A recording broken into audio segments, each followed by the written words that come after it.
How's it going, guys and geeks? Welcome back to the Geekritique show. I'm Jen. And I'm Dakota, and hey Jen, it feels like we haven't been here for a while. Feels like it's been a while. So this welcome back is more for us. Welcome back to the Geekritique show. We're back! We're back! We're really sorry for the delay on this video. We had a poorly timed vacation for us, but it was our friends who planned it, so sorry. We're back. But we're back. We're not that sorry, because it was vacation. We enjoyed it. But we are really excited to talk about Doctor Who. Before we begin, guys, I want to just let you guys know the Who review is not ending this week because, there's no more Doctor Who until Christmas. We're going to be continuing this. We're going to be doing this hopefully on a weekly basis, and we're going to tell you which episodes we're going back to review each and every week. And it doesn't have to be all new Who either. We're going to be doing a little bit of classic Who too. So we're also going to be telling you how to watch these shows, and we're going to be linking you to be able to buy the DVD or Blu-ray, or if there are any actual links to sites that you can subscribe to watch these series, we're going to help you guys out with that kind of stuff. First things first, we're going to finish watching The End of Time again, which was David Tennant's last episode as the Doctor. It's not a perfect episode by any means, but we can't wait to dissect it for you guys and do it and continue our Who review series. It'll be the first with David Tennant. And then, the week after that, we're going to be starting the E-Space trilogy with Full Circle.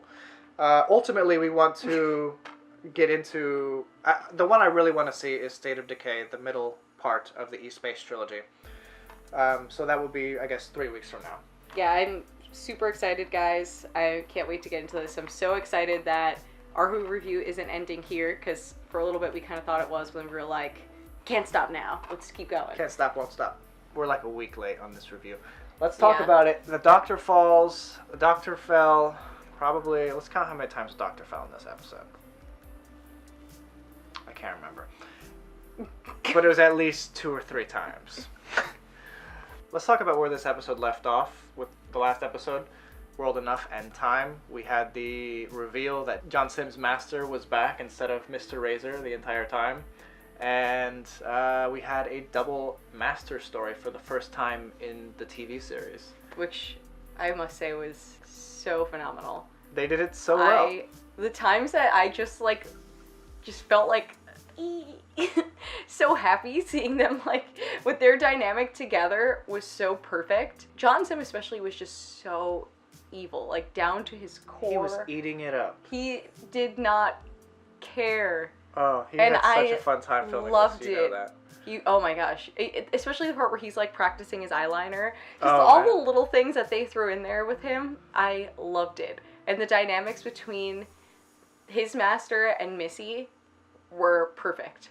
I loved it. And now that we're on the topic of the Master, I think we should probably talk about the way they went out in this episode. So obviously, spoilers, but Missy stabs the Master in the back, and the Master shoots Missy in the back. It's just such a perfect ending. It's a perfect ending for them. To die laughing is just perfect for that character type. Yeah. But I love that as soon as John Sims' master wasn't there to see, Missy stopped laughing and just kind of looked up. You know, she did want more for herself, but she couldn't help but enjoy what a great ending that was. I guess we have to ask the question, will the master return at some point? And while it was written it was a very final ending for Missy's master. It's also Doctor Who, though. It's also Doctor Who, and so many times throughout the years, the Master has been in situations where it's near certain, doom for his character, or her character. Like the last time Missy showed up and she got left on Skaro with the sewer Dalek. So I do think that they will return at some point, or at least the next incarnation of the Master. We know Michelle Gomez is heading out of the show now. Mm-hmm. But that's not to say that the Master won't return. They could show the Master and say that was the Master's final regeneration, but this was one that you guys haven't met before. Right, or something like that. So even if this was actually the end, I think the character is still redeemable because it's Doctor Who. Yeah. Or you can go into a point of time where the Master was, you know. Mm-hmm. We've only seen a handful of incarnations of the Master, but we know he has at least had 2 regeneration cycles. So that's at least, 24 versions of the character, 25? Mm-hmm. To assume that Missy is necessarily the Master that came after John Sims' Master. Yeah, that's true. It's not improbable. But they do say it, It's mentioned. It's mentioned. And it's implied, but it's never directly shown. And until that happens... Because a doctor can meet a future self and he can forget which regeneration that was and just like, oh yeah, I'm coming up next. Also, too, it's Doctor Who, so it doesn't have to be linear. Right. So we can meet them at any point. Yeah. You know, in his or her life. I think it was stated somewhere once. Maybe it was a Big Finish story. But usually, Time Lords kind of like meet each other again chronologically. For the most part, like it's a weird, really? Like it's a weird happenstance that most of the time that they show up, it's usually chronological that they do that. Oh. I don't remember where I heard that from, or if that is even true. Well, it's kind of cool. What do you think about Bill in this episode, having fully become basically the first Cyberman? That was heartbreaking.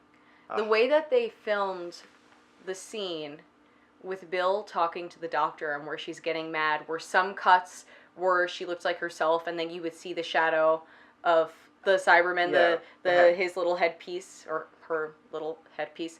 Some things you could see just like the shoulder at certain angles. It was so well done. And like we mentioned in the last episode, it's very clear that Rachel Talalay has experience in horror. Just the way that it's done, it kind of messes with your mind a little bit. Right. And that in and of itself is horrifying. Like, you see yourself as something different than what everyone else around you sees. That's a horrifying thought to me. And that when she says, everyone's going to be afraid of me for the rest of my life, that's so sad to me. That was like heartbreaking. Yeah, it is a heartbreaking scene, and thankfully she doesn't have to live in that form for much longer. After the Doctor blows up floor 507 and he's on the ground, Bill comes up to him. You see the way the Cyberman like grabs hold of like his shirt, and then it cuts back to Bill and she's holding it the exact same way. Like the level of detail they went into, like mirroring those 2 characters is phenomenal. I mean, it's the same character, but the way they were able to balance both portrayals of the character, I love that. Pearl Mackie again, what a great job. What a great actress. I think it, like, her facial expressions just emit so much emotion. She's able to convey so much just with expression, and that is a true gift that she has. I just want to mention, I did call it with floor 507. He did. That was true. I forgot about that. If you watched last episode, I thought it was a strangely descript floor that we had no idea about. I thought there was going to be more to the use of the word silence, especially with Moffat writing it, and this is his true last story. I'm really happy with the episode that we got. I am too. One thing that I really loved was when Missy called the lift and the doctor said, no, it's impossible for us to get up to my TARDIS before they basically evolve and are able to catch us. It's like a mathematical impossibility. And like the amount of thought that went into the writing of this episode and the detail, I absolutely love it. Because not only was it cool for the first episode of like, oh yeah, Bill's watching the doctor, make his that in itself I thought was really cool, but the continuity between the 2 episodes and not just like, oh, this was really cool and now like it doesn't really have anything to do with the plot of the next episode. That carrying over and that being a continuous problem that they have to overcome, I thought it was very, very well done. Do you want to talk about the doctor's speech to Missy and the Master? Yes, I do. I loved it. I'm sorry, I think I'm going to keep saying those words, loved and it, in this episode. But I just loved the doctor saying, I know it's not going to permanently fix anything, but it is the least I can do. It's the only thing I can do. And he kind of like had to work through different reasons of why he does it and like, you know, push them aside before realizing because it's right, because it's kind. That's why it's just his natural gut instinct to do what is right and what is kind by others, and he will do everything he can until he dies, until his dying day. And wow. I like the way he ended it. That's where I stand, and where I stand is where I fall. Who I am is where I stand, where I stand.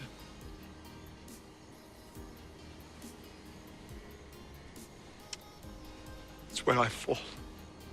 And what about you? Where will you fall? And I thought it was interesting that most of that was directed at John Sim. He wasn't looking at Missy for some reason. He was looking at John Sim when he said it. Right. Which I thought was weird. And I don't really know why he did that. I mean, he was addressing both of them. But he was looking mostly at John Sim. So I thought maybe because he already knew that he had made an impact on Missy, he was trying with John Sim. Or maybe the Doctor knew... This is a theory that I have. I think that the Doctor or any Time Lord is impressionable right before they regenerate. This hasn't really been a theory of mine prior to this episode, but we'll be talking about this in another video today that we're going to be filming about who could potentially take over for the Doctor after the Christmas special, because we do have a new theory about that based on what we heard in this episode. But I have a feeling that the Doctor was talking to John Sim's master because he knew that if he could convince him to stand by the Doctor, it would be easier for Missy down the line to stand by the Doctor. And Missy is closer to the Doctor's sensibilities and morals. I mean, not moral standards, but she wants to be the Doctor's friend more than John Sim's master does, who pretty much just wants to see the world burn. He just cares about himself entirely. This is the face that didn't listen to a word you just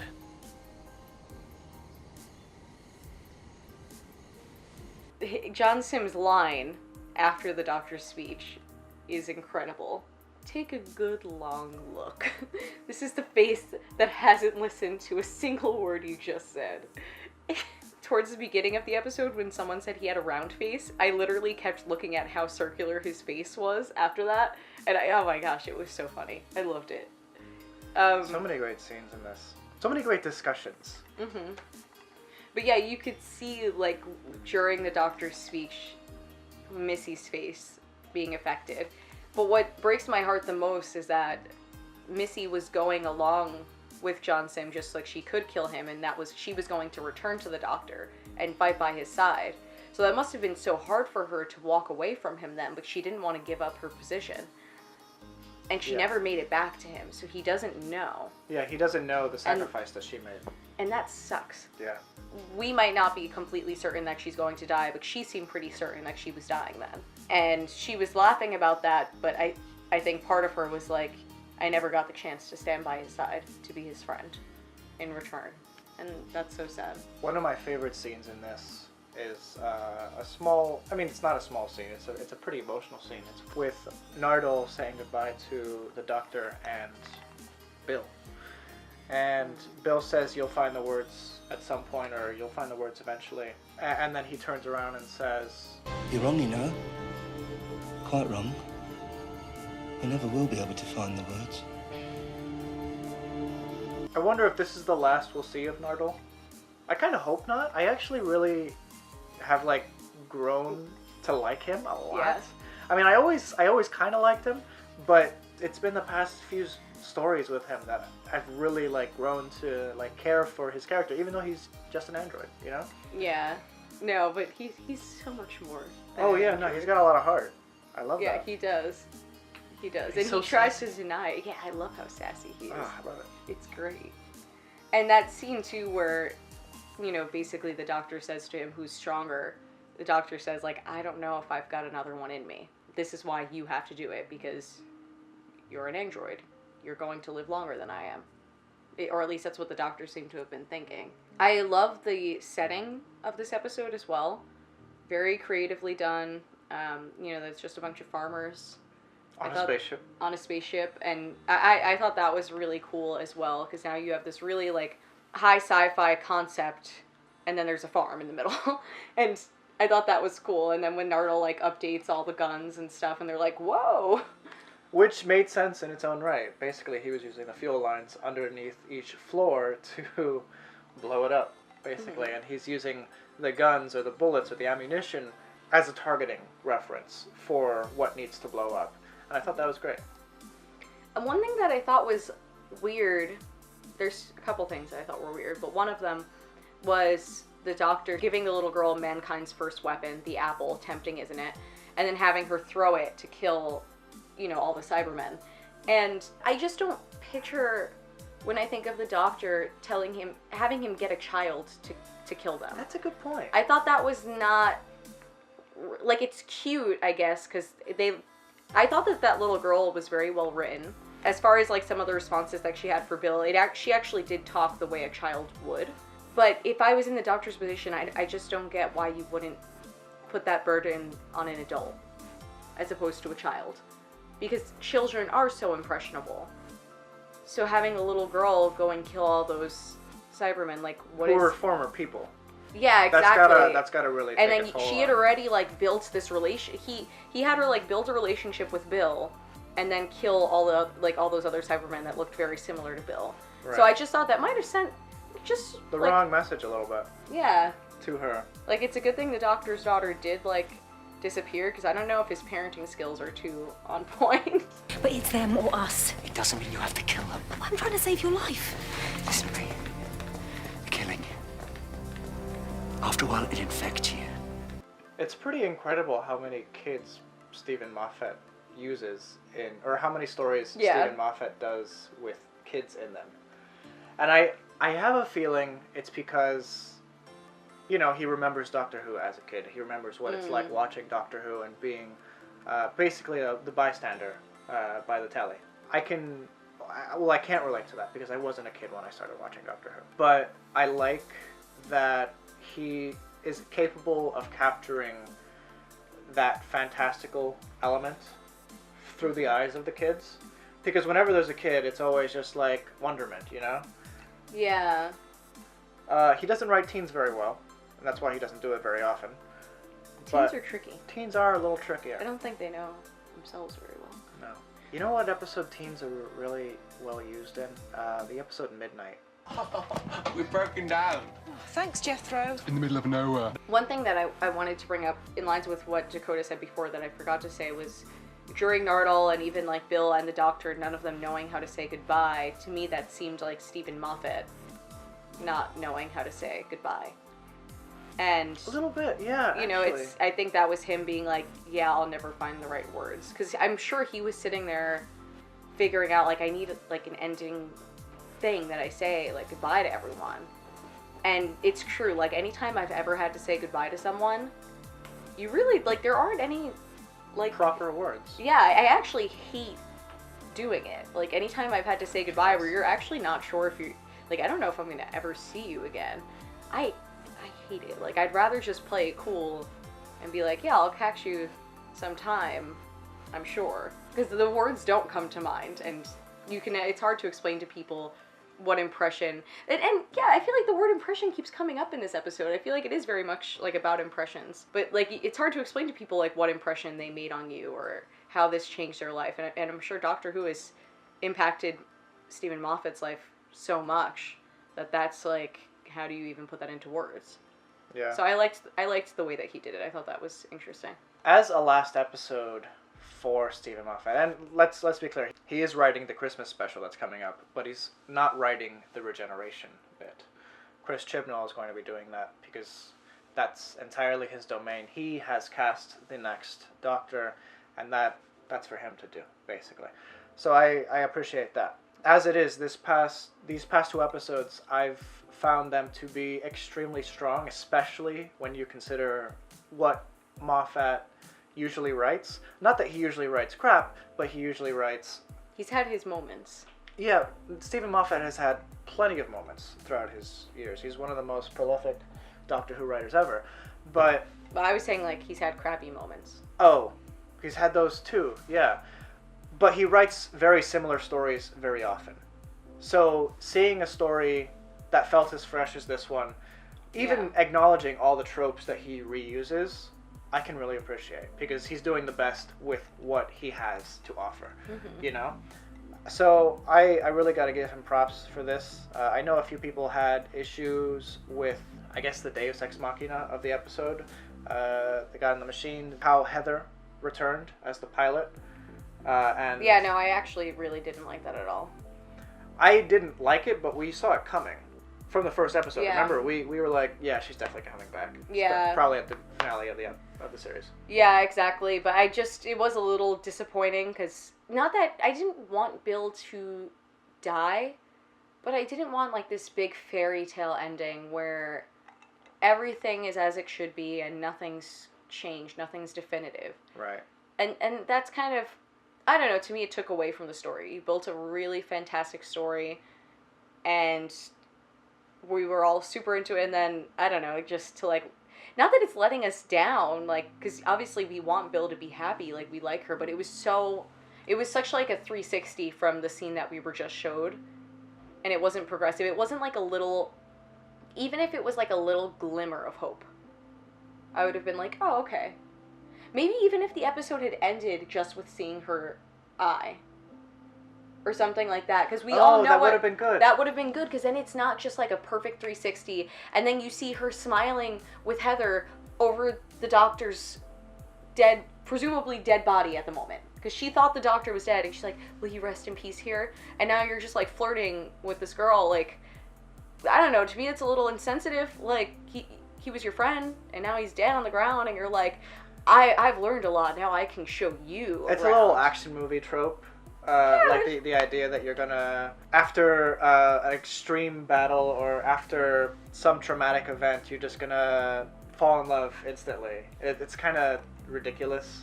Well, they already had an established relationship. True. So it's not like that was their first time meeting each other. That would have irritated me more. But it was just, to me, like, even if, say, that was Dakota and, like, he, like, appeared out of a puddle and I thought I'd never see him again, I still, if my friend was sitting dead on the floor, I still wouldn't be like, now I'm going to show you around. Yeah, I would have stayed with him a little longer. Or, I don't know if I would have lingered around his body. Like, that's weird, too. I don't know. I don't like carcasses or anything. But I just wouldn't, like, you could take that elsewhere, that conversation, maybe. Like, take it to, like, a beach or something. Like, just not in the same room. That was, like, really weird to me. All right. That's But fair. the whole, like, fairy tale ending, like, in itself annoyed me. Yeah. 'Cause I was, like, on cloud 9. Right? Throughout when she the was entire crying, episode. holding his Oh, shirt, yeah. all of that, so perfect. And then all of a sudden, I was just like, not mildly, moderately annoyed. I was just like, Yeah, I can agree with Alright. that. I can agree with that. but yeah, so it was just like a little weird for me to see Bill's story end on that note, especially because I grew to like her so much. But then, you know, it kind of picked up again, seeing the doctor saying all the different regeneration lines and fighting it. What did you think about that part? Oh, the regeneration lines? I loved that. Especially the part where they reference the Fourth Doctor's regeneration with all the companions coming back for a little... Well, they didn't come back, but they just used clips from that. Doctor! Doctor! Doctor! Doctor! Doctor! Doctor! Doctor!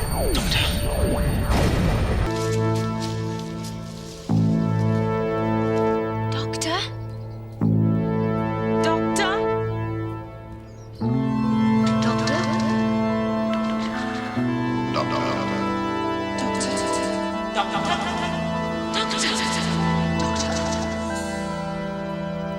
Doctor? Doctor? Doctor! If there was ever going to be like a Tom Baker of the New Who era, Capaldi would probably be that character, especially because he's the fourth, you know, he's the Yeah. fourth actor to play the Doctor. In New Who. Yeah, chronologically from the Ninth Doctor, anyway. Yeah, he also referenced Matt Smith's "I will always remember when I was the Doctor," and he also referenced Tennant. I don't want to go. I don't want to go. Which So- that is always like, oh, Yeah, that's always... You got me. That's a heart wrencher right there. it is. It's a guaranteed heart wrencher. One thing that Dakota brought up that I thought was rather funny was they had like that montage of all the people saying doctor, but they didn't have Rory. Yeah. And they had, like, characters that we saw a lot less than Rory. And he brought it up, so, and Yeah, now like Jenny and the Silurian, Madame Vastra.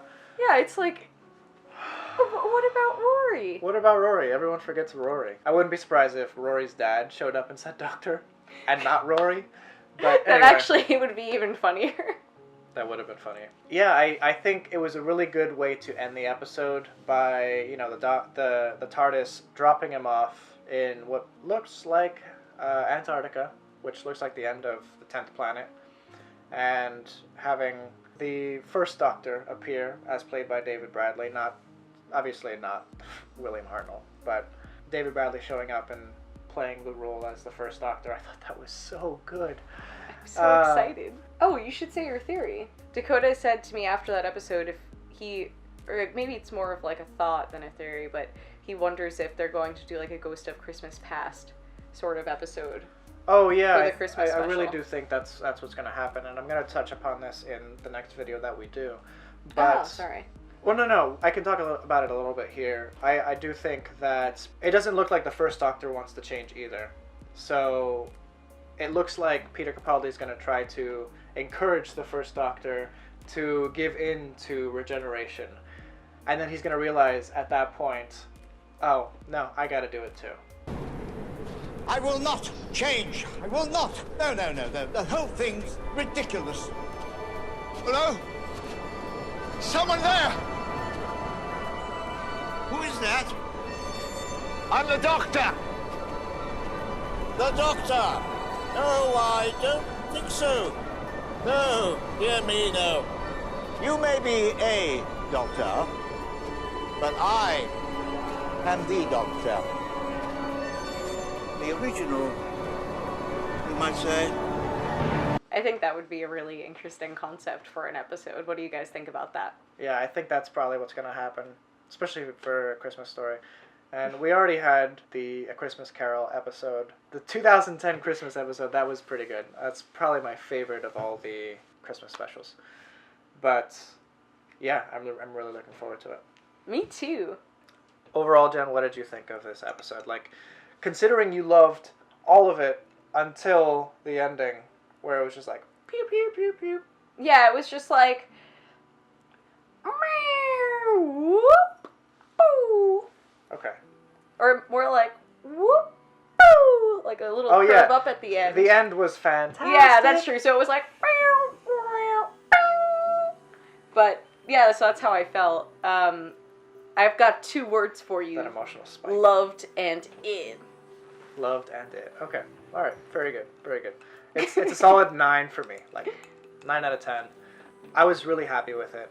Obviously, there was that unfortunate return of the pilot, in my opinion. And then she was like driving the TARDIS. It's like chill. A failed concept, I think, from the get-go. And like a character who wasn't supposed to even be allowed in the TARDIS in the first place is like somehow in the TARDIS. Well, Bill could have let her in, but then too, like, I don't know, if someone died, I wouldn't just start like, I wouldn't throw them in the trunk and drive their car around. The whole thing, to me, it didn't seem like they actually believed he was dead. But then they just moved on with their life like he was dead. Yeah, that's true. And Bill even said, I hope I meet you again. Where there's tears, there's hope. What did you guys think of The Doctor Falls? And thank you guys, again, so much for your patience with us. Right. We love what we do. We've been super excited to do this, and we're happy that we're getting it done. Mm-hmm.